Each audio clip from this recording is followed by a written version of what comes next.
Muraho neza nshuti zanjye, ni ikaze kandi ni karibu kuri YouTube channel ya Dr Gasangwa Patrick. Ndabakangurira gukomeza munkurikirana ariko munakanda subscribe kugira ngo hatagira video n'imwe ibacika. Aka kanya rero tugiye kuganira ku kibazo umukunzi wacu atubaza ku mpamvu y'isuha imenetse mbere yo kubyara cyangwa se igihe cyo kubyara kitaragera byongera ibyago bya infection ku mwana. Birashoboka ko waba warigeze ubyara ukabyara umwana bakavuga ngo umwana afite ibyago by'uko yaba yavukanye infection kubera wenda isuha yawe yaba yamenetse mbere y'uko umwana avuka, kandi koko iyo bibaye byongera ibyago bya infection. Tugiye kuri impamvu ibyo byago bya infection byiyongera ku mwana kubera ko isuha yamenetse kare. Ibyo tugiye kureba neza muri ino video, kwibutsa ko ugomba kureba kugeza irangiye kuko niho ubona ubumenyi bwose. Umunsi wenyine tugiye kuvuga ku mpamvu bibaho, uburyo bigira ingaruka ku mwana n'icyo wakora ngo ube wabyirinda kuba isuha yameneka mbere. Muri se buriya isuha ni iki? Cyangwa se ikora iki ku mwana ubundi? Isuha niyo bita amniotic fluid mu ndimi z'amahanga cyangwa se mu cyongereza. Ni ukuvuga ngo isuha ubundi ni amazi, ariya mazi umwana aba arimo mu nda akiniramo niyo twita isuha.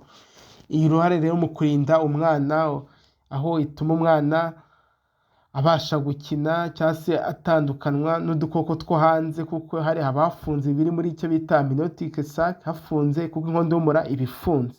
Inkondo y'umura iba ifunze ku buryo ikintu kitava hanze ngo kinjire, ariko noneho n'iriya suha ntibifungiranye, aba ari muri amniotic sac, aba ari nka sac, ni nk'umufuka uba ufunze ku buryo nayo ikintu cya inkondo y'umura yafungura iyo sac cyangwa se umufuka utarameneka, y'amazi agumamo ku buryo ikintu kitava hanze ngo kinjire aho umwana ari.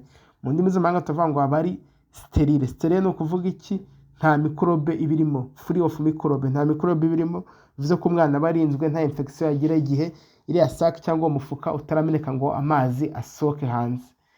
Rero ikindi iriya suha cyangwa ariya mazi arinda umwana kuba yakomereka, kuko urumva ni nko wafata ikintu ukagishyira mu kindi kintu cyuzuye amazi, icyo gihe ntabwo kizakomereka. Ikindi bituma umwana agira ubushyuhe buhoraho mu nda.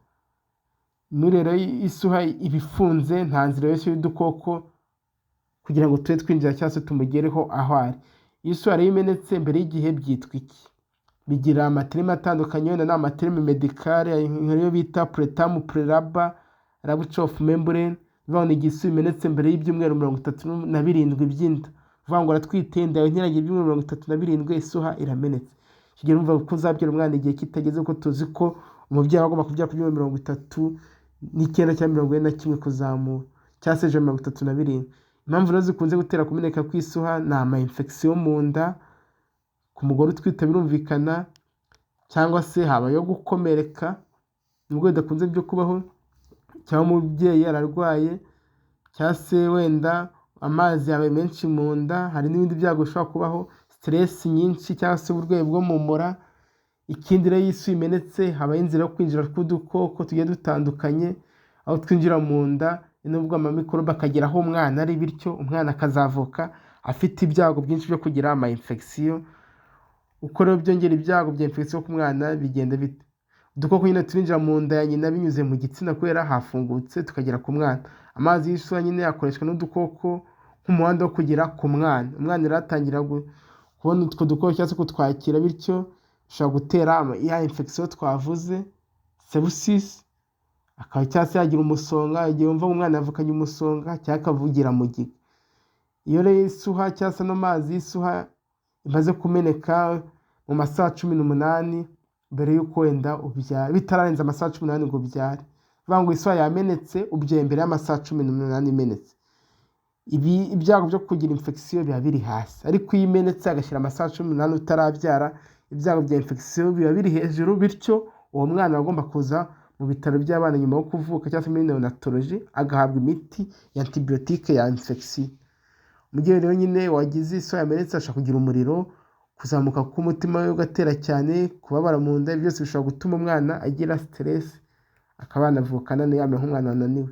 Ingaruka ku buzima bw'igihe kirekire ku mwana, abana bavukanye infection bashobora kugira ibibazo by'ubwonko. Nimba umwana yagize mugiga azagira ibibazo by'ubwonko, ashobora kunanirwa guhumeka cyangwa se kugira ubudahangarwa budakomeye.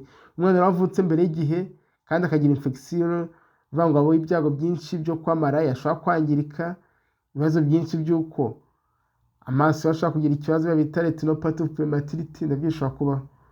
Uko wakwirinda rero cyangwa se no kugabanya ibyago, wowe mubyeyi ukwiye kugenzura ubuzima bwumvikana bw'umwana.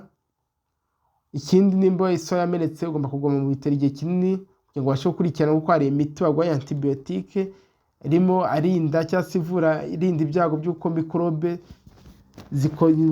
cyangwa se yica amamikorobe ashobora kwinjira akagera ku mwana amwe n'amwe nk'iyo bita Groupe Streptococcus n'izindi. Rero ugomba kuguma mu bitaro akaguha antibiyotike. Ikindi nimba igihe cyo kubyara cyari kitaragera, umwana atarakura, baguha umuti utuma ibihaha by'umwana bikura. Ikindi habaho gukoresha umuco wo kudakora vaginal exam, kwa kundi abaganga basuzuma umubyeyi hasi bagenda bashyiramo intoki.